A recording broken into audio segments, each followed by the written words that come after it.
ಸಾಂಪ್ರದಾಯಿಕವಾಗಿ ಕಾರ್ಯಕ್ರಮವನ್ನು ಸಭಾ ಕಾರ್ಯಕ್ರಮದೊಂದಿಗೆ ನಾವು ಪ್ರಾರಂಭಿಸ್ತಾ ಇದ್ದೀವಿ. ಕಾರ್ಯಕ್ರಮಕ್ಕೆ ಚಾಲನೆಯನ್ನು ದುವಾದೊಂದಿಗೆ ನೀಡಲಿಕ್ಕಿದ್ದಾರೆ ಓಮನೆರದ ಸಲಾಂ ಮದನಿ ಉಸ್ತಾದ್. ಅಲ್ಹಮ್ದುಲಿಲ್ಲಾಹಿ ರಬ್ಬಿಲ್ ಆಲಮೀನ್. اللهم صل على سيدنا محمد وعلى آل سيدنا ومولانا محمد حمدا يعافيه نعمه يكافئه مزيدا. اللهم هذا الشهر الشريف العظيم شاهدا لنا لا شاهدا علينا واجعله حجة لنا لا حجة علينا. اللهم اعتق ركابنا ركاب آبائنا وأمهاتنا وأقربائنا وأزواجنا وأولادنا. ربنا آتنا في الدنيا حسنة وفي الآخرة حسنة وقنا عذاب النار. آمين آمين برحمتك يا أرحم الراحمين. صلى الله عليه وسلم. ನಮ್ಮ ಮಂಗಳೂರಿನ ಅಲ್ಲಿ ಜನಪ್ರಿಯವಾಗಿ ಕಾರ್ಯನಿರ್ವಹಿಸುತ್ತಿರುವಂತಹ ಹೊಸಕುರಲ್ ತನ್ನ ದಶಮಾನೋತ್ಸವ ಸಂದರ್ಭದಲ್ಲಿ ಉಳ್ಳಾಲ ಪರಿಸರದಲ್ಲಿ ಸೌಹಾರ್ದತೆಯನ್ನು ಮೂಡಿಸುವಂತಹ ಉದ್ದೇಶದಿಂದ ಹೊಸಕುರಲ್ನ ಆಡಳಿತ ನಿರ್ದೇಶಕರಾದಂಥ ಶ್ರೀಯುತ ವಿದ್ಯಾಧರ್ ಶೆಟ್ಟಿಯವರ ನೇತೃತ್ವದಲ್ಲಿ ಬಂದಿರುತ್ತದೆ. ಇವತ್ತು ಇಲ್ಲಿ ಅದಕ್ಕೆ ಬೇರೆ ಬೇರೆ ಸಂಘಟನೆಗಳೊಂದಿಗೆ ಸೇರಿಕೊಂಡು ಹಬ್ಬವನ್ನು ಆಚರಿಸುವುದರೊಂದಿಗೆ ಇದೀಗ ನಮ್ಮಲ್ಲಿ ನುಸ್ರತ್ ಹಾಜಿ ಮೊಹಮ್ಮದ್ ತೌಹಾರ್ ಅವರ ನೇತೃತ್ವದಲ್ಲಿ ನೀಡುತ್ತಾ ಬಂದಿದ್ದು ಇಲ್ಲಿ ಹಳೆಕೋಟೆ ಶಾಲೆಯಲ್ಲಿ ಈ ಕಾರ್ಯಕ್ರಮವನ್ನು ಹಮ್ಮಿಕೊಂಡಿದೆ. ಈ ಕಾರ್ಯಕ್ರಮದಲ್ಲಿ ಇವತ್ತು ನಮ್ಮೊಟ್ಟಿಗಿದ್ದಾರೆ ಉಳ್ಳಾಲ ಕೇಂದ್ರ ಜುಮಾ ಮಸೀದಿ ಅಧ್ಯಕ್ಷರಾದಂಥ ಜನಾಬ್ ಹಾಜಿ ಅಬ್ದುಲ್ ರಶೀದ್ ರವರು. ಇವರನ್ನು ನಾನು ನುಸ್ರತುಲ್ ಮಸಾಕಿನ್ ಚಾರಿಟೇಬಲ್ ಟ್ರಸ್ಟ್ ಮತ್ತು ಹೊಸಕುರಲ್ ಬಲಗದ ವತಿಯಿಂದ ಆತ್ಮೀಯತೆಯಿಂದ ಸ್ವಾಗತಿಸ್ತಾ ಇದ್ದೇನೆ. ಇವತ್ತಿನ ನಮ್ಮ ಈ ಕಾರ್ಯಕ್ರಮದಲ್ಲಿ ನಮಗೆಲ್ಲರಿಗೂ ಸಂತಸವನ್ನು ನೀಡಿ ನಮ್ಮ ಈ ಕಾರ್ಯಕ್ರಮದಲ್ಲಿ ಮಟ್ಟಿಗೆ ಭಾಗವಹಿಸಲಿಕ್ಕೆ ಬಂದಿದ್ದಾರೆ ನಮ್ಮ ಕ್ಷೇತ್ರದ ಜನಪ್ರಿಯ ಶಾಸಕರು, ಕರ್ನಾಟಕ ರಾಜ್ಯದ ನಗರಾಭಿವೃದ್ಧಿ ಸಚಿವರಾದಂಥ ಸನ್ಮಾನ್ಯ ಶ್ರೀ UT ಖಾದರ್ ಅವರು ಈ ಕಾರ್ಯಕ್ರಮಕ್ಕೆ ಬಂದಿದ್ದಾರೆ. ಅವರನ್ನು ಆತ್ಮೀಯತೆಯಿಂದ ಸ್ವಾಗತಿಸ್ತಾ ಇದ್ದೇನೆ. ಬಹುಶಃ ನಮ್ಮ ಹೊಸಕುರಲ್ ಬಳಗದ ಒಂದು ಮಾರ್ಗದರ್ಶಕರು ಅಂತ ಹೇಳಿದ್ರು ತಪ್ಪಾಗಲ್ಲ. ದಶಮಾನೋತ್ಸವದಿಂದ ಇಲ್ಲಿವರೆಗೆ ಪ್ರತಿ ಒಂದು ಕಾರ್ಯಕ್ರಮದಲ್ಲಿ ಚಿಕ್ಕ ಕಾರ್ಯಕ್ರಮದ ಹಿಡಿದು ದೊಡ್ಡ ಕಾರ್ಯಕ್ರಮದೊಟ್ಟಿಗೆ ನಮ್ಮೊಟ್ಟಿಗೆ ಭಾಗವಹಿಸ್ತಾ ಇರೋರು ನಮ್ಮದೇ ಪರಿಸರದ ಸಂತ ಸೆಬೆಸ್ಟಿಯನ್ ಧರ್ಮ ಕೇಂದ್ರದ ಧರ್ಮಗುರುಗಳಾದಂಥ ವಂದನೀಯ ಫಾದರ್ ಡಾಕ್ಟರ್ JB ಸಲ್ದಾನರವರು ನಮ್ಮೊಟ್ಟಿಗಿದ್ದಾರೆ. ಅವರಿಗೂ ಆತ್ಮೀಯ ಸ್ವಾಗತವನ್ನು ಬಯಸ್ತಾ ಇದ್ದೇನೆ ಸರ್. ನಮ್ಮ ಆತ್ಮೀಯರು ಕಳೆದ 40 ವರ್ಷಗಳಿಂದ ಶ್ರೀ ಕ್ಷೇತ್ರ ಅಯ್ಯಪ್ಪ ಸ್ವಾಮಿ ದೇವಸ್ಥಾನ ದೇರಳಕಟ್ಟೆ ಇದರ ಅಧ್ಯಕ್ಷರಾಗಿ ಅದರ ಸರ್ವತೋಭಿಮುಖ ಅಭಿವೃದ್ಧಿಗಾಗಿ ದುಡಿಯುತ್ತಿರುವ ಮತ್ತು ಉಳ್ಳಾಲ ವಲಯದ ಬಂಟರ ಸಂಘದ ಅಧ್ಯಕ್ಷರಾದಂಥ ಶ್ರೀಯುತ ಚಂದ್ರಾಸ್ ಅಡ್ಯಂತಾಯರು ನಮ್ಮೊಟ್ಟಿಗಿದ್ದಾರೆ. ಅವರಿಗೂ ಆತ್ಮೀಯ ಸ್ವಾಗತವನ್ನು ಬಯಸ್ತಾ ಇದ್ದೇನೆ. ಅದೇ ರೀತಿಯಲ್ಲಿ ಇವತ್ತು ನಮಗೆ ಸಂದೇಶವನ್ನು ನೀಡಲಿರುವಂಥ ಉಳ್ಳಾಲ ಸೈಯದ್ ಮದನಿ ಅರೇಬಿಕ್ ಟ್ರಸ್ಟ್ನ ಅರೇಬಿಕ್ ವಿದ್ಯಾಭ್ಯಾಸದ ಸ್ಮಾರ್ಟ್ ಕ್ಲಾಸ್ ಅಧ್ಯಾಪಕರುಗಳಾದಂಥ ಸಲಾಂ ಮದನಿ ಉಸ್ತಾದ್ರವರು ನಮ್ಮೊಟ್ಟಿಗಿದ್ದಾರೆ. ಅವರಿಗೂ ಆತ್ಮೀಯ ಸ್ವಾಗತವನ್ನು ಬಯಸ್ತಾ ಇದ್ದೇನೆ. ಹಾಗೆಯೇ ನಮ್ಮ ಪರಿಸರದವರಾದಂಥ ಜನಾಬ್ ಹಾಜಿ ಅಬ್ದುಲ್ ಖಾದರ್ ಅವರು ನಮ್ಮೊಟ್ಟಿಗಿದ್ದಾರೆ. ಅವರಿಗೂ ಆತ್ಮೀಯ ಸ್ವಾಗತವನ್ನು ಬಯಸ್ತಾ ಇದ್ದೇನೆ. ನಮ್ಮ ಶಾಲಾಭಿವೃದ್ಧಿ ಸಮಿತಿಯ ಸದಸ್ಯರಾದಂಥ ಫಾರೂಕ್ ಅವರಿದ್ದಾರೆ. ಅವರಿಗೂ ಆತ್ಮೀಯ ಸ್ವಾಗತವನ್ನು ಬಯಸ್ತಾ ಇದ್ದೇನೆ. ಹಾಗೆಯೇ ನುಸ್ರತುಲ್ ಮಸಾಕಿನ್ ಚಾರಿಟೇಬಲ್ ಟ್ರಸ್ಟ್ನ ಅಧ್ಯಕ್ಷರು ಈ ಎಲ್ಲ ಕಾರ್ಯಕ್ರಮದ ವಾರಿ. ಯಾಕಂದರೆ ಪ್ರತಿ ವರ್ಷ ಇಲ್ಲಿ ನಮ್ಮ ಈ ಪರಿಸರದಲ್ಲಿ ಅವರಿಂದ ಇಫ್ತಾರ್ ಕೂಟ ನಡೀತಾ ಇತ್ತು. ಆದರೆ ಈ ಇಫ್ತಾರ್ ಕೂಟಕ್ಕೆ ಈಗ ನುಸ್ರತುಲ್ ಮಸಾಕಿನ್ ಎಂಬಂತ ಹೆಸರನ್ನು ಕೊಟ್ಟು ಅದನ್ನು ನಡೆಸ್ತಾ ಇದ್ದಾರೆ ಅದರ ಸಂಘದ ಅಧ್ಯಕ್ಷರು. ಅವರನ್ನು ನಾನು ಈ ಕಾರ್ಯಕ್ರಮಕ್ಕೆ ಆತ್ಮೀಯತೆಯಿಂದ ಸ್ವಾಗತಿಸ್ತಾ ಇದ್ದೇನೆ. ಹೊಸಕುರಲ್ ಬಳಗದ ನಿರ್ದೇಶಕರಾದಂಥ ಶ್ರೀಯುತ ವಿದ್ಯಾಧರ್ ಶೆಟ್ಟಿಯವರು ನಮ್ಮೊಟ್ಟಿಗಿದ್ದಾರೆ. ಅವರಿಗೂ ಆತ್ಮೀಯ ಸ್ವಾಗತವನ್ನು ಬಯಸ್ತಾ ಇದ್ದೇನೆ. ಹಾಗೆ ನಮ್ಮ ಉಳ್ಳಾಲ ಕೇಂದ್ರ ಜುಮಾ ಮಸೀದಿ ಸದಸ್ಯರಾದಂಥ ಅಲಿಮೋನ್ ರವರಿದ್ದಾರೆ.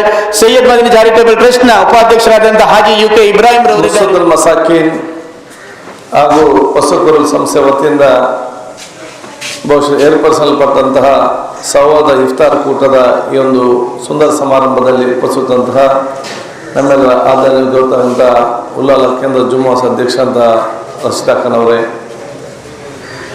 ಇತಿಹಾಸ ಪ್ರಸಿದ್ಧವಾದಂತಹ ಸೈಂಟ್ ಸೈಬರ್ ಚರ್ಚ್ನ ಧರ್ಮಗ್ರಂಥ ರೆವರೆಂಡ್ ಫಾದರ್ JB ಸಲ್ದಾನರವರೇ, ದೇಲಕಟ್ಟೆ ಅಯ್ಯಪ್ಪ ಸ್ವಾಮಿ ಮಂದಿರದ ಅಧ್ಯಕ್ಷರಾದ ಚಂದ್ರಾಸ್ ಅಡ್ಯಂತಾಯರವರೇ, ನಮ್ಮ ಕೌನ್ಸಿಲರ್ ಮಾಜಿ ಕೌನ್ಸಿಲರ್ ಅಂತ ಫಾರೂಕ್ ಅವರೇ, ನಮ್ಮ ಯುವ ಸಂಸ್ಥೆಯ ಆದಂಥ ಕರಿಮಾಖನವರೇ, ಅಬ್ದುಲ್ ಖಾದರ್ ಅವರೇ, ನಮ್ಮ ಉಲೆಮಾಗಳಾದಂಥ ಒಂದು ಸಲಾಂ ಮದನಿ ಅವರೇ, ತಾಹಾರ್ ಅವರು, ಕುಸುಮ ಅಧ್ಯಕ್ಷ ತಾಹಾರ್ ಅವರೇ, ನಮ್ಮ ಪೋಸ್ಕಂ ಸೆಂಟರ್ ವಿದ್ಯಾಧರವರೇ, ಅದೇ ರೀತಿ ನಮ್ಮ KMK ಮಂಜನಾಯ್ಡು ಅವರೇ ಮತ್ತು ನಮ್ಮ ಅನಿಲ್ ಬೋಂಡ್ ಅವರೇ, ಎಲ್ಲ ಈ ಕಾರ್ಯಕ್ರಮ ಸಹಕರಿಸ ಪ್ರತಿಯೊಂದು ಕಿರಿಯರೇ, ಮುಂದಿರುವ ಎಲ್ಲ ಹಿರಿಯ ಗಣ್ಯ ವ್ಯಕ್ತಿಗಳೇ, ಸೋದರ ಆತ್ಮೀಯರೇ, ಖಂಡಿತವಾಗಿ ದೀರ್ಘವಾಗಿ ಮಾತಾಡಲಿಕ್ಕೆ ಏನು ಹೋಗುವುದಿಲ್ಲ. ಬಹುಶಃ ಇವತ್ತು ನಾನು ಉಳ್ಳಾಲದ ಕಡಪ ರಜಾರದಲ್ಲಿ ಕೂಡ ಇದೇ ಸಮಯಕ್ಕೆ ಬರ್ತೇನೆ ಅಂತ ಹೇಳಿದೆ. 1 ತಿಂಗಳಿಂದ ನಾಳೆ ಅಂತ ಬರಲಿಕ್ಕೆ ಆಗಲಿಲ್ಲ. ಬಹುಶಃ ಇಲ್ಲಿಗೆ ಬಂದು ನಿಮ್ಮ ಜೊತೆ ಇದ್ದು ಬಹುಶಃ ಎಲ್ಲ ಧರ್ಮಗುರುಗಳ ವಿಶೇಷವಾದ ಆಶೀರ್ವಾದ ಪಡ್ಕೊಂಡು, ನಿಮ್ಮೆಲ್ಲ ಆಶೀರ್ವಾದ ಪಡ್ಕೊಂಡು ಹೋಗಿ ಬರುವಂಥದ್ದು. ನುಸ್ರತುಲ್ ಮಸಾಕಿನ್ ಅಸೋಸಿಯೇಷನ್ ಹೊಸ ಸಂಸ್ಥೆ ನಾನು ಅಭಿನಂದಿಸಿ, ಈ ರೀತಿಯ ಸೋದರತೆಯ ಒಂದು ವಿಸ್ತಾರಕೂಟ ಸಮಾಜಕ್ಕೆ ಅತಿ ಅಗತ್ಯವಾಗಿರೋ ಸಂದರ್ಭ. ನಾನು ನಿನ್ನೆ ಮಲಪ್ಪುರಂ ಜಿಲ್ಲೆಯಲ್ಲಿದೆ, ಮಾದಿನ್ ಅಕಾಡೆಮಿಯಲ್ಲಿ 1 ಲಕ್ಷ ಜನ ನಿನ್ನೆ ಪ್ರತಿಜ್ಞಾ ಸ್ವೀಕಾರ pledge against terrorism. Khaleel Thangal Bukhari ಅವರು ವರ್ಷನೇ ಪವಿತ್ರ ದಿವಸದ 1 ಲಕ್ಷಕ್ಕಿಂತ ಅಧಿಕ ಜನ ಇತ್ತು. ಭಯೋತ್ಪಾದನೆ ವಿರುದ್ಧ ನಮ್ಮ ಪ್ರತಿಜ್ಞೆ ಸ್ವೀಕರಿಸಿಕೊಂಡು ಎಲ್ಲ ಹಂತದಲ್ಲಿ ಕೂಡ ನಾವು ಸಮರ್ಪಕದ ಬಹುಶಃ ಅಮೆರಿಕದಲ್ಲಿ ಕೂಡ ಟೆಲಿಕಾಸ್ಟ್ ಪರಿಸ್ಥಿತಿ ಭಾಳ ದೊಡ್ಡ ಕಾರ್ಯಕ್ರಮ. ಬಹುಶಃ ಇದು ಸಮಾಜದಲ್ಲಿ ಅತ್ಯಂತ ಪ್ರೀತಿ ಸೋದರದೆ ಪರಸ್ಪರ ಅರ್ಥ ಮಾಡಿಕೊಂಡು ಜೀವನ ಸಾಗಿಸುವಂಥ ಅವಕಾಶ ಆಗಲಿ. ಬಹುಶಃ ಉಳ್ಳಾಲದಲ್ಲಿ ಎಲ್ಲ ನಮ್ಮ ಧರ್ಮಗುರುಗಳು, ಅದರಲ್ಲಿ ನಮ್ಮ ನಂಬರ್ 1 ನಮ್ಮ ಸೈಂಟ್ ಸೆಬಾಸ್ಟಿಯನ್ ಸರ್ದಾನ್ ಅವರಿರಲಿ, ಉಳ್ಳಾಲದ ದರ್ಗಾ ಸಮಿತಿಯವರಲ್ಲಿ, ಅದು ನಮ್ಮ ಚಂದ್ರ ಸುಲಾಲ್ ಅವರು ಬರಲಿಲ್ಲ. ಈ ಪ್ರದೇಶದಲ್ಲೆಲ್ಲ ಬಹಳ ಅತ್ಯಂತ ಸೋದರತೆ ಪ್ರೀತಿ ವಿಶ್ವಾಸದಿಂದ ಇದ್ದು ಒಂದು ವಿಶೇಷವಾದ ಸೌಹಾರ್ದತೆ ಸೋದರತೆ ಸಮಾಜ ನಿರ್ಮಾಣ ಮಾಡಲಿಕ್ಕೆ ತಮ್ಮ ಕೊಟ್ಟ ಸಂದರ್ಭದಲ್ಲಿ ನಾವೆಲ್ಲರೂ ಕೂಡ ಜೊತೆ ಸೇರುವಂತ ಹೇಳಿಕೊಳ್ತಾ ನನಗೆ ಸ್ವಲ್ಪ ಬೇಗ ಹೋಗಲಿಕ್ಕೆ ಅನುಮತಿಗಳು ಕೇಳಿಕೊಂಡೆ ಮಾತು ಮುಗಿಸಿನೇ. ಅಸ್ಲಾಂ ಅಲೈಕುಂ ರಹಮತುಲ್ಲಾಹಿ ಬರಕಾತ್. ಇನ್ನಿತೆಲ್ಲ ಸೋದರಿಗೆ ನಮಸ್ತೆ. ಹೊಸ ಕುರಾನ್ ಬಳಗ ಮತ್ತು ನುಸ್ರತುಲ್ ಮಸಾಕಿನ್ ಚಾರಿಟೇಬಲ್ ಟ್ರಸ್ಟ್ ಕಳೆದ 6 ವರ್ಷಗಳಿಂದ ಜಂಟಿಯಾಗಿ ಈ ಒಂದು ಸೌಹಾರ್ದ ಇಫ್ತಾರ್ ಕೂಟವನ್ನು ನಡೆಸಿಕೊಂಡು ಬರ್ತಾ ಇದೆ. ಹೊಸ ಕುರಾನ್ ಬಳಗದಿಂದ 7ನೇ ವರ್ಷದ್ದು, ಜಂಟಿಯಾಗಿ 6ನೇ ವರ್ಷದ್ದು, ಇಲ್ಲಿ 4ನೇ ವರ್ಷ ಕಾರ್ಯಕ್ರಮ. ಹೀಗೆ ಸತತವಾಗಿ ಸೌಹಾರ್ದ ಕೂಟಗಳನ್ನು ನಡೆಸಿಕೊಂಡು ಬರುವಂತಹ ಈ ಒಂದು ಸಂದರ್ಭದಲ್ಲಿ ಈ ವರ್ಷ ಬಹಳ ನಮ್ಮ ಸಂಖ್ಯೆ ಕಡಿಮೆ ಕಾಣ್ತಾ ಇದೆ. ಇದಕ್ಕೆ ಒಂದು ಕಾರಣ, ನಾವು ನಿನ್ನೆ ಸಂಜೆಯವರೆಗೆ ಈ ಕಾರ್ಯಕ್ರಮ ಆಗುತ್ತದೆ ಇಲ್ಲ ಎನ್ನುವಂತಹ ಒಂದು ನಿಶ್ಚಿತ ಆಗಿರಲಿಲ್ಲ. ನಿನ್ನೆ ಸಂಜೆಗೆ ಇದು ನಿಶ್ಚಯ ಆಯಿತು. ಎಷ್ಟು ಸಾಧ್ಯವೋ ಅಷ್ಟು ಮಂದಿಯನ್ನು ತಲುಪುವಂತಹ ಪ್ರಯತ್ನ ಮಾಡಿದ್ದೇವೆ. ಜನ ಬರ್ತಾರೆ, ಖಂಡಿತವಾಗಿ ವಿಶ್ವಾಸ ಇದೆ. ಇಲ್ಲದಿದ್ದರೆ ಯಾವಾಗಲೂ ಆರಂಭ ಆಗುವಾಗ ಜನ ತುಂಬಿ ತುಳುಕುತ್ತಾ ಇತ್ತು. ಅಂತಹ ಒಂದು 6 ವರ್ಷಗಳ ಕಾರ್ಯಕ್ರಮ ಯಶಸ್ವಿಯಾಗಿತ್ತು. ಈ ವರ್ಷವೂ ಅದು ಯಶಸ್ವಿ ಆಗ್ತದೆ. ಆದರೆ ಜನ ಬರ್ತಾರೆ ಅಥವಾ ಜನ ಕೇಳ್ತಾರೆ ಎನ್ನುವಂತಹದ್ದಲ್ಲ. ಈ ಸೌಹಾರ್ದ ಸಂದೇಶ ಎನ್ನುವುದು ಮನೆ ಮನೆಗೆ ತಲುಪುವಂತಹದ್ದಾಗಬೇಕು. ಈಗ ನಮ್ಮ ಮಾನ್ಯ ಸಚಿವರು ಹೇಳಿದ ಹಾಗೆ ಇದು ನಮ್ಮ ಸಮಾಜಕ್ಕೊಂದು ಮಾದರಿಯ ಕಾರ್ಯಕ್ರಮ ಆಗಬೇಕೆನ್ನುವ ನಿಟ್ಟಿನಲ್ಲಿ ಈ ಕಾರ್ಯಕ್ರಮವನ್ನು ಆರಂಭಿಸಿದ್ದಲ್ಲಿ ಇದುವರೆಗೆ ನಡೆಸಿಕೊಂಡು ದೇವರ ಅನುಗ್ರಹದಿಂದ ಬಂದಿದ್ದೇವೆ. ಫಾದರ್ ಅವರ ಆಶೀರ್ವಾದ ಮತ್ತು ಪ್ರೋತ್ಸಾಹ ಯಾವಾಗಲೂ ಇದೆ.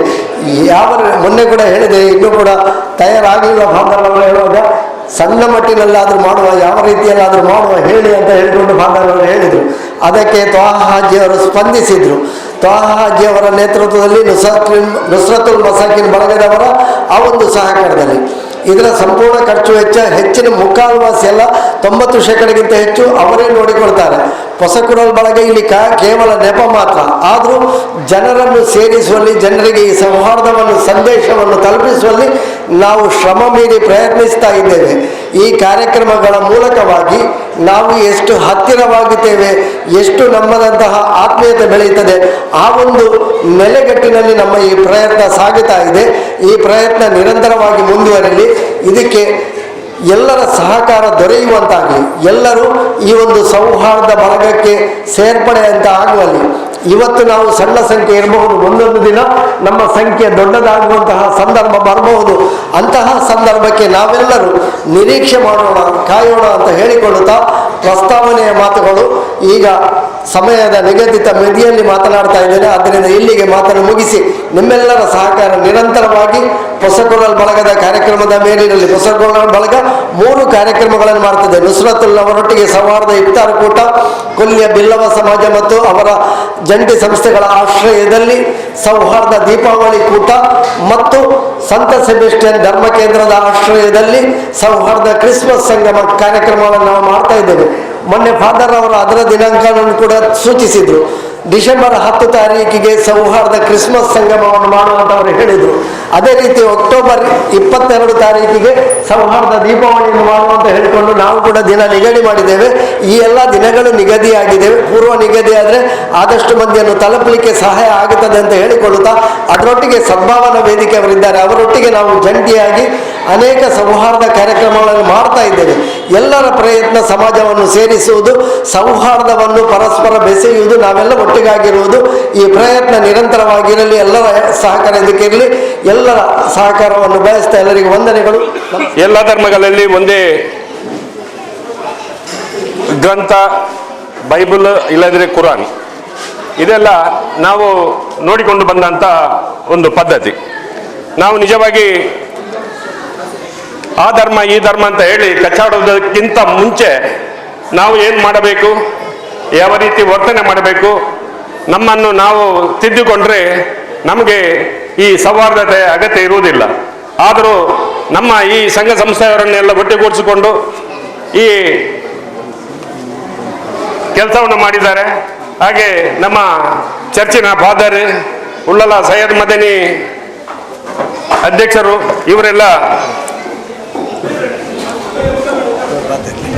ಇವರೆಲ್ಲ ನಮಗೆ ಈ ತಿಳುವಳಿಕೆಯನ್ನು ಕೊಡಲು ಇದ್ದಾರೆ. ನಾವೇನು ಅವರಾಗೆ ಅಷ್ಟು ತಿಳಿದವರ ಅಲ್ಲ ಅಂತ ಹೇಳಿ ನಾನು ಭಾವಿಸುತ್ತೇನೆ. ಯಾಕಂತ ಹೇಳಿದ್ರೆ ನೀವೆಲ್ಲ ಬೋಧನೆ ಮಾಡುವವರು.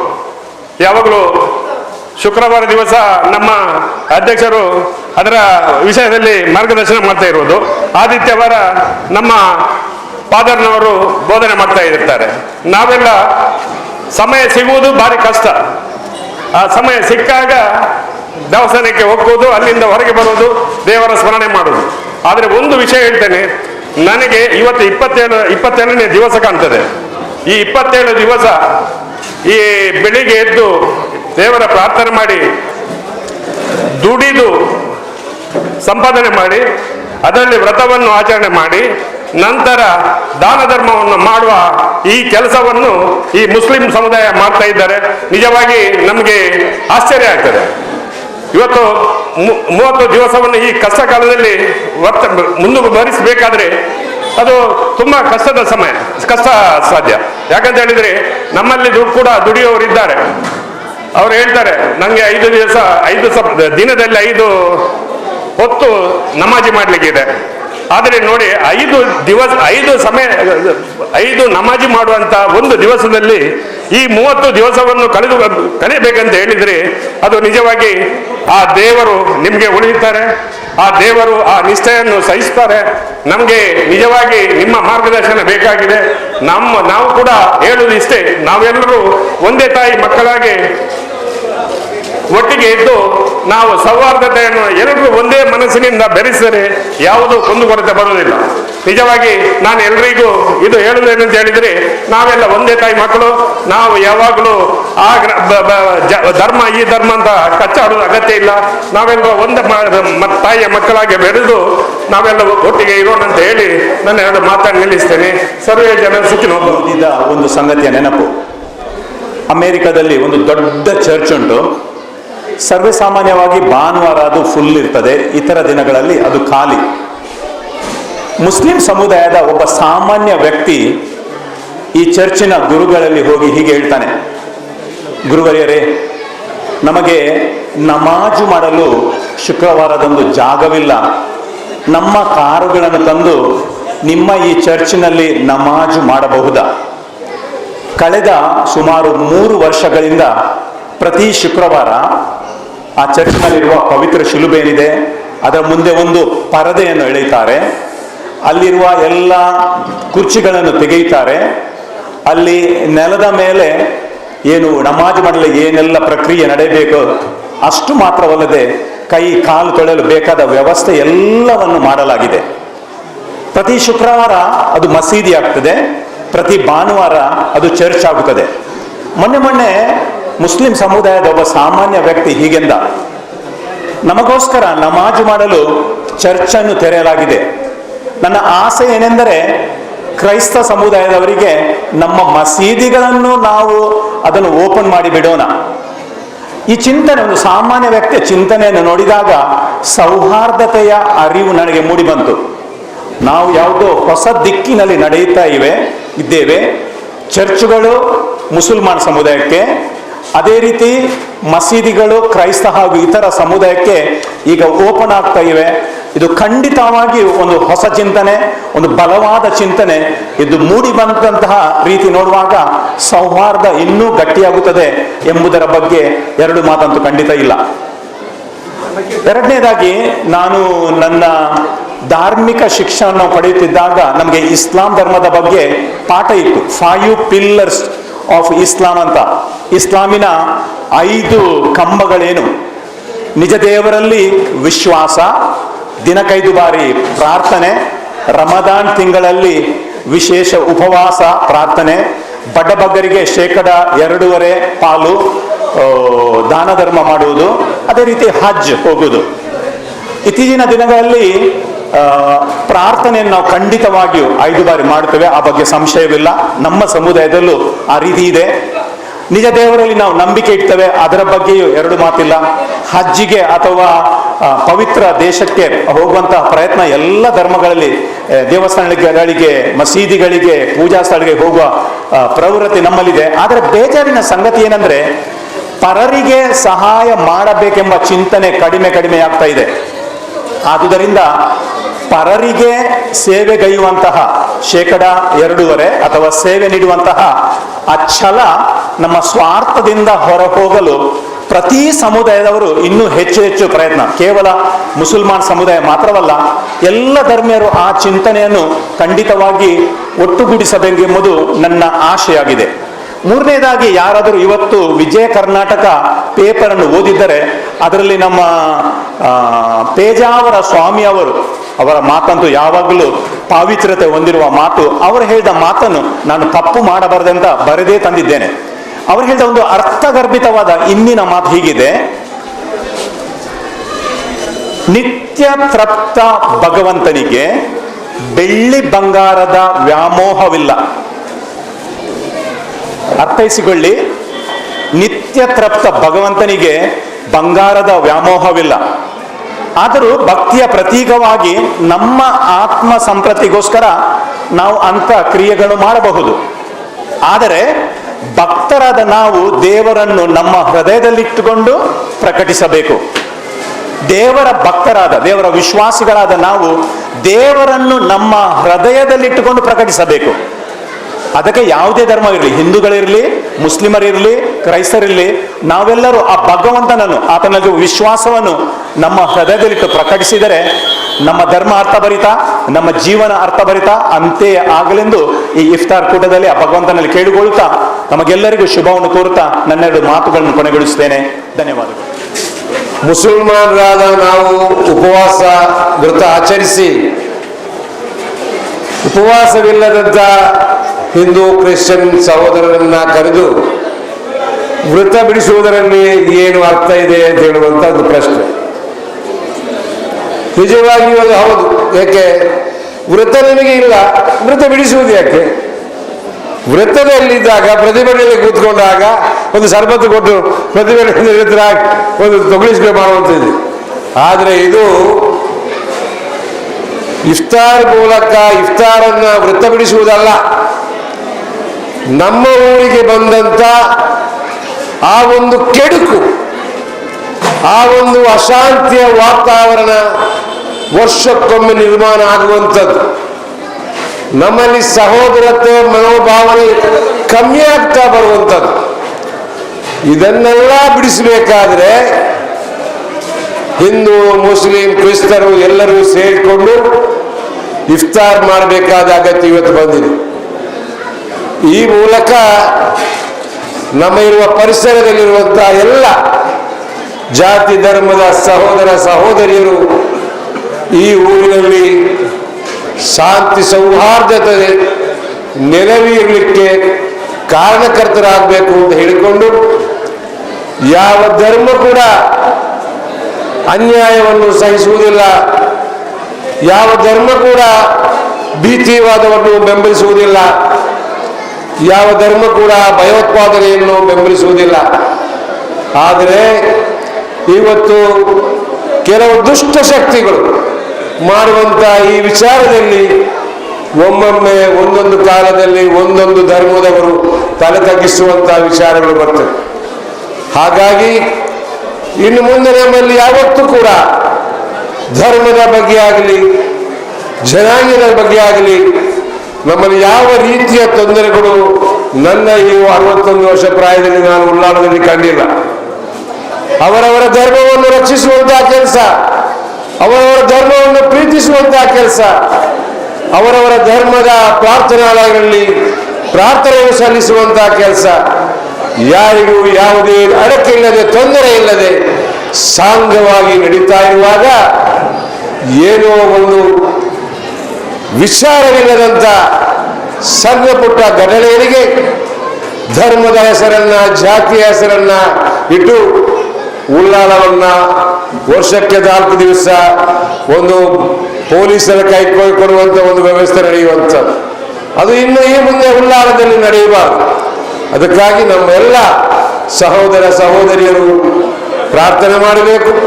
ಅದೇ ರೀತಿ ನಿಮ್ಮ ಸರ್ವ ಪ್ರಯತ್ನವನ್ನು ಕೂಡ ಮಾಡಬೇಕು ಅಂತ ಹೇಳಿದೆ.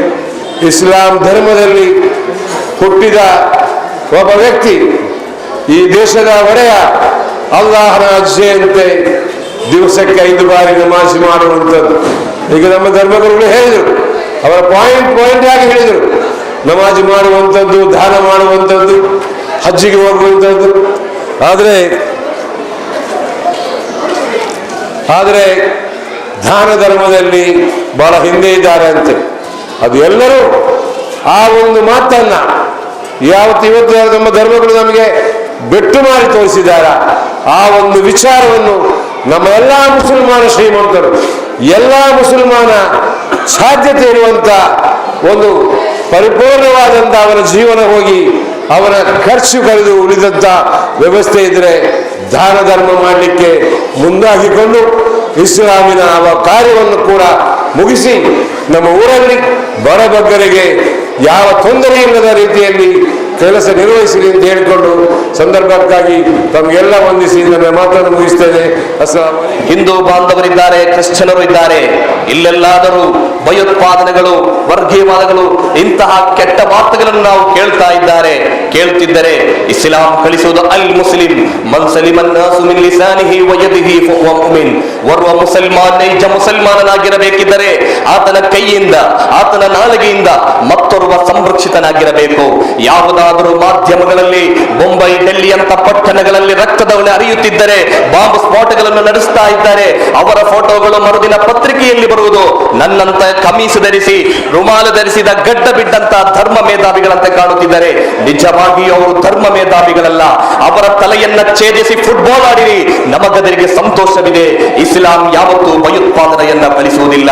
ಹಿಂದೂ ಧರ್ಮವಾದರೆ, ಹಿಂದೂ ಧರ್ಮದ ವೇದ ಮಹರ್ಷಿಯು ಒಂದು ಪತ್ರ, ಅವರ ಧರ್ಮ ಗ್ರಂಥವನ್ನ ಒಂದು ಮರದಡಿಯಲ್ಲಿ ಕುಳಿತು ಬರೆಯುತ್ತಿರುವಂತಹ ಸಂದರ್ಭದಲ್ಲಿ ಅಲ್ಲಿರುವಂತಹ ಓರ್ವ ಬೇಟೆಗಾರ ಆ ಮರದ ಮೇಲೆ ಇರುವಂತಹ ಒಂದು ಹಕ್ಕಿ, 2 ಹಕ್ಕಿಗಳು ಪರಸ್ಪರ ಚಕ್ಕಂದ ಮಾಡುತ್ತಿರುವಾಗ ಆ ಹಕ್ಕಿಯತ್ತ ಗುರಿ ಇಟ್ಟಾಗ ಈ ವೇದ ಮಹರ್ಷಿಯು ಅಲ್ಲಿ ಹೇಳುತ್ತಾರೆ, ಮಾನುಷಾದ ತ್ವಮಗಮ ಶಾಶ್ವತಿ ಸಮಹ ಯಕ್ರವುಂಜ ಏಕಮವಧಿ ಕಾಮಮೋಹಿನಿ.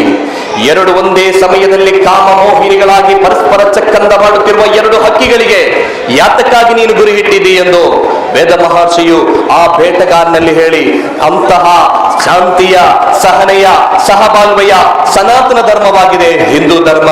ಕ್ರಿಶ್ಚಿಯನ್ ಧರ್ಮ, ಮುಸಲ್ಮಾನ್ ಧರ್ಮ, ಎಲ್ಲ ಧರ್ಮಗಳು ಪರಸ್ಪರ ಪ್ರೀತಿಯಿಂದ, ಸ್ನೇಹದಿಂದ, ಐಕ್ಯತೆಯಿಂದ ಒಂದೇ ತಾಯಿಯ ಮಕ್ಕಳೊಂದಿಗೆ ಬಾಳೋಣ. ಅದಕ್ಕೆ ಈ ಒಂದು ಕಾರ್ಯಕ್ರಮ ಪ್ರೇರಣೆಯಾಗಲಿ ಎಂಬ ಮಾತನ್ನು ಮಾತ್ರ ಹಾಡುತ್ತಾರೆ. ರಂಜಾನ್ ರೋಜಾ ಹಿಡಿಯುವುದು ಎಂದರೆ ಕೆಲವರು ಭಾವಿಸಿದು ಹೊಟ್ಟೆಗೆ ಏನು ತಿನ್ನಬಾರದು, ನೀರು ಆಹಾರ ಯಾವುದು ಸೇವನೆ ಮಾಡಬಾರದು. ಅದೆಲ್ಲ ನಿಜವಾದ ರೋಜಾ ಎಂದರೆ. ಓರ್ವ ರೋಜಾ ಹಿಡಿದು ಒಬ್ಬನನ್ನು ಬೈದರೆ, ಮತ್ತೊಬ್ಬನಿಗೆ ಒಂದು ಪೆಟ್ಟು ಕೊಟ್ಟರೆ ಆತನ ರೋಜವಾಗುವುದಿಲ್ಲ. ಕಾರಣ ರೋಜಾ ಎಂದರೆ ಬರೀ ಹೊಟ್ಟೆಗೆ ಮಾತ್ರವಲ್ಲ, ಆತನ ಕೈ, ನಾಳೆಗೆ, ಶರೀರದ ಸರ್ವಾಂಗಗಳನ್ನ ನಿಯಂತ್ರಣದಲ್ಲಿಡುವುದಾಗಿದೆ ರೋಜಾ ಎಂದರೆ. ಇಲ್ಲಿ ಎಲ್ಲಾದರೂ ರೋಜಾ ಹಿಡಿದು ಗಲಭೆಗಳು, ಕೋಮು ಗಲಭೆಗಳು ಮತ್ತದರ ಇನ್ಯಾವುದಾದರೂ ನಡೆಯುತ್ತಿದ್ದರೆ ಅದು ಯಾವತ್ತೂ ರೋಜಾ ಹಿಡಿದವರು ಮಾಡುವಂತಹ ಕೆಲಸವಲ್ಲ. ಈ ರೋಜಾ ಯಾತಕ್ಕೆ ಬೇಕಾಗಿ ನಾವು ಮಾಡ್ತಾ ಇದ್ದೇವೆ? ಅದೆಷ್ಟೋ ಮಂದಿ ನಾವು ಎಲ್ಲವನ್ನ ಅನುಭವಿಸಿದ್ದೇವೆ. ನಮ್ಮ ಶರೀರದಿಂದ ಒಂದು ರಕ್ತ ಬಂದರೆ ಎಷ್ಟು ನೋವಾಗ್ತದೆ ಎಂದು ನಮಗೆ ಗೊತ್ತಿದೆ. ಒಂದು ಜ್ವರ ಬಂದರೆ ಎಷ್ಟು ಎಷ್ಟು ಎಷ್ಟು ನೋವು ಸಹಿಸಬೇಕು ಎಂದು ನಮಗೆ ಗೊತ್ತಿದೆ. ಆದರೂ ಹಸಿವಿಗೆ ಎಷ್ಟೊಂದು ಕಷ್ಟವಿದೆ ಎಂದು ನಾವು ಯಾರು ಗೊತ್ತಿಲ್ಲ, ನಮ್ಗೆ ಯಾರಿಗೂ ಗೊತ್ತಿಲ್ಲ. ಎಷ್ಟೋ ಬಡವರು ಯಾವುದಾದರೂ ಬಸ್ ಸ್ಟ್ಯಾಂಡ್ಗಳಲ್ಲಿ ಯಾವುದಾದರೂ ಮನೆಗಳಲ್ಲಿ ಬೆಸುತ್ತುವಂತಹ ಹಸಿವು ಕಷ್ಟದಲ್ಲಿರುವಂತಹ ಸಂದರ್ಭದಲ್ಲಿ ಅವರ ಕಷ್ಟ ಎಷ್ಟು ಇದೆ ಎಂಬ ಅರಿಯುವುದಕ್ಕೋಸ್ಕರ ಈ ರೋಜವನ್ನು ಒಂದು ದಿವಸವಾದರೂ ರೋಜಾ ಹಿಡಿದು ನಾವು ನೋಡಬೇಕಾಗಿದೆ. ಅಷ್ಟೊಂದು ಕಷ್ಟ ಅನುಭವಿಸ್ತಾ ಇದ್ದಾರೆ. ಆದುದರಿಂದ ಈ ರೋಜಾ ಎಂಬುದು ಯಾವುದಾದರೂ ಪ್ರತಿಭಟನೆಯವರು ಮಾಡುವಂತಹ ರೋಜಾ ಅಲ್ಲ. ಕೆಲವೊಂದು ರಾಜಕೀಯ ಅಥವಾ ಇನ್ಯಾವುದಾದ್ರು ಸಂಘಟನೆಗಳು ನಿರಾಹಾರ ಪ್ರತಿಭಟನೆ ನಡೆಸುವಾಗ ಆ ಸಮಯದಲ್ಲಿ ಅವರು ರೋಜಾ ಇಡುತ್ತಾ ಇರ್ತಾರೆ. ಆದರೆ ಅವರು ಮಾಡುವ ಮಾತು ಯಾವುದಾದರೂ ಇನ್ನೊಂದು ಪಕ್ಷವನ್ನ ಬೈಯುತ್ತಾ ಇರ್ತಾರೆ, ಇನ್ನೊಂದು ರಾಜಕೀಯ ಪಕ್ಷವನ್ನು ಬೈಯುತ್ತಾ ಅವರು ರೋಜಾ ಇಡುತ್ತಾರೆ, ಪ್ರತಿಭಟನೆ ಮಾಡುತ್ತಾರೆ. ಅದು ನಿಜವಾದ ರೋಜವಲ್ಲ. ರೋಜಾ ಎಂದರೆ ಆತನ ನಾಲಿಗೆಯು, ಆತನ ಕೈಯು, ಆತನದ ಶರೀರದ ಸರ್ವಾಂಗಗಳು ದೇವರಿಗೆ ಬೇಕಾಗಿ ಎಲ್ಲವನ್ನ ಮುಚ್ಚಿಡುವುದಾಗಿದೆ, ಎಲ್ಲವನ್ನ ಬಂಧನದಲ್ಲಿಡುವುದಾಗಿದೆ ರೋಜಾ ಎಂದರೆ. ಓರ್ವ ಸರಿಯಾಗಿ ರೋಜಾ ಹಿಡಿದ ವ್ಯಕ್ತಿ ಎಂಬುದಕ್ಕೆ ದೊಡ್ಡದಾದಂತಹ ಒಂದು ಸೂಚನೆಯಾಗಿದೆ. ರೋಜಾ ರಂಜಾನ್ ಬಕ್ರೀದ್ ಮುಗಿದ ನಂತರ ಅವನು ಯಾರತ್ರ ಆದ್ರೂ ಗಲಭೆಗೆ ಯಾರದ್ದಾರನ್ನು ಬೈಯುವುದಾದರೆ ಆತನ ರೋಜಾ ಆಗ್ಲಿಕ್ಕಿಲ್ಲ. ಆತನ ರೋಜಾ ಆಗಬೇಕಿದ್ದರೆ ರಂಜಾನ್ ಮುಗಿದ ನಂತರವೂ ಆತನ ಸ್ವಭಾವದಲ್ಲಿ ಒಂದು ವ್ಯತ್ಯಾಸ ಕಂಡರೆ, ಯಾರಿಗೂ ಉಪದ್ರ ಮಾಡದ, ಯಾರಲ್ಲೂ ದ್ವೇಷವಿಲ್ಲದೆ ಅಂತ ಓರ್ವ ವ್ಯಕ್ತಿಯನ್ನು ನೋಡಿದರೆ ಆತನ ರೋಜಾ ಪರಿಪೂರ್ಣವಾಗಿದೆ ಎಂದಾಗಿದೆ ಅದರ ಅರ್ಥ. ಅಂತಹ ರೋಜಾ ಆಗಿರಬೇಕು ನಮ್ಮ ರೋಜಾ. ಆದುದರಿಂದ ಇಲ್ಲಿರುವ ಸರ್ವಧರ್ಮ ಮೇಧಾವಿಗಳು ಇದ್ದಾರೆ. ಮೊನ್ನೆ ನಾನೊಂದು ಕಾರ್ಯಕ್ರಮಕ್ಕೆ ಹೋಗಿದೆ, ಗಂಗಾವಳಿ ಎಂಬ ಕಾರವಾರದಲ್ಲಿ ಒಂದು ಕಾರ್ಯಕ್ರಮಕ್ಕೆ ಹೋದಾಗ ಅಲ್ಲಿ ಒಂದು ಮಸ್ಜಿದ್ ಉದ್ಘಾಟನಾ ಸಮಾರಂಭದಲ್ಲಿ ಆ ಮಸ್ಜಿದ್ ಉದ್ಘಾಟನೆಗೆ ಬೇಕಾಗಿ ಹೋದಾಗ ಮಸ್ಜಿದಿಯ ಪ್ರಥಮ ಗೇಟ್ ಬಳಿ ಕೆಲವರು ಹಿಂದೂಗಳು ಅವರ ಶಾಲು ತೊಟ್ಟು ಅಲ್ಲಿ ವಾಲಂಟರಿ ಆಗಿ ಕಾರನ್ನೆಲ್ಲ ನಿಲ್ಲಿಸ್ತಾ ಇದ್ದಾರೆ.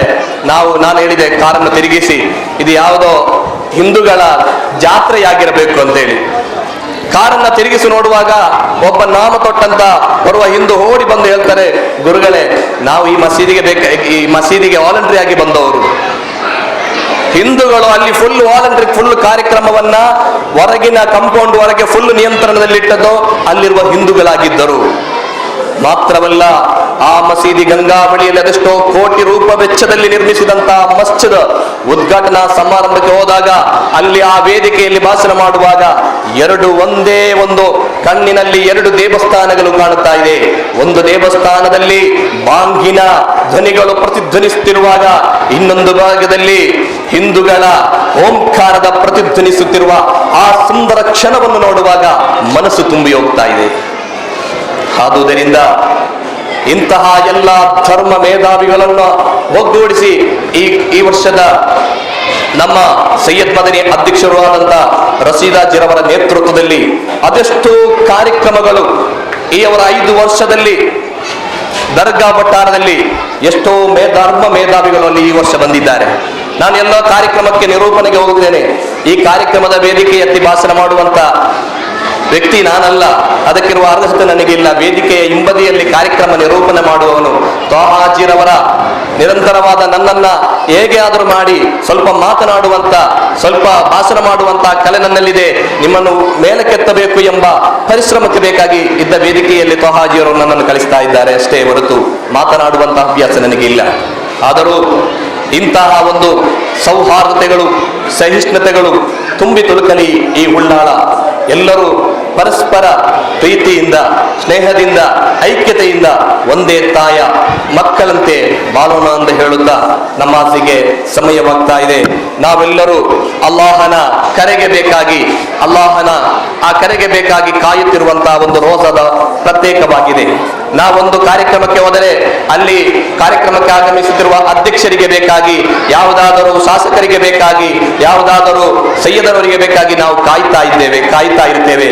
ಆದರೂ ರೋಸದ ಒಂದು ಪ್ರತ್ಯೇಕ, ನಾವು ಒಂದು ತುಲ್ಲು ನೀರು ಹಾಗೂ ಖರ್ಜೂರವನ್ನ ಇಟ್ಟು ಕಾಯುವುದು ನಮ್ಮೆಲ್ಲರನ್ನ ಸೃಷ್ಟಿಕರ್ತನಾದ ಅಲ್ಲಾಹನ ಒಂದು ಕರೆಗೆ ಬೇಕಾಗಿ. ಅಲ್ಲಾಹು ಅಕ್ಬರ್ ಎಂಬ ಬಾಂಧ್ವನಿ ಕೇಳುವಾಗ ನಾವೆಲ್ಲರೂ ಒಂದು ನೀರನ್ನು ಹಿಡಿದು ರೋಸ ಬಿಡುತ್ತೇವೆ. ಅಲ್ಲಾಹು ಮಲಕ ಸಂತ್ವಾಲ ಅರಿಸಿಕಿಗ ಅಲ್ಲಾಹನಿಗೆ ಸರಸ್ತುತಿಗಳನ್ನು ಸೋರುತ್ತಾ ಇಂತಹ ಒಂದು ಪ್ರಬುದ್ಧವಾದಂತಹ ಒಂದು ರೀತಿಯಾಗಿದೆ ರೋಸಾ ಎನ್ನುವುದು. ಕೊನೆಯದಾಗಿ ಧನ್ಯವಾದಕ್ಕೆ ಬೇಕಾಗಿ ಸಂಬಂಧಪಟ್ಟವರನ್ನ ಪ್ರೀತಿಪೂರ್ವಕ ವರ್ಷ ಪ್ರತಿಯಲ್ಲಿ ನಾವು ಆಚರಿಸಿಕೊಂಡು ಬರುತ್ತಿರುವಂತಹ ಪವಿತ್ರ ರಂಜಾನಿನ ಒಂದು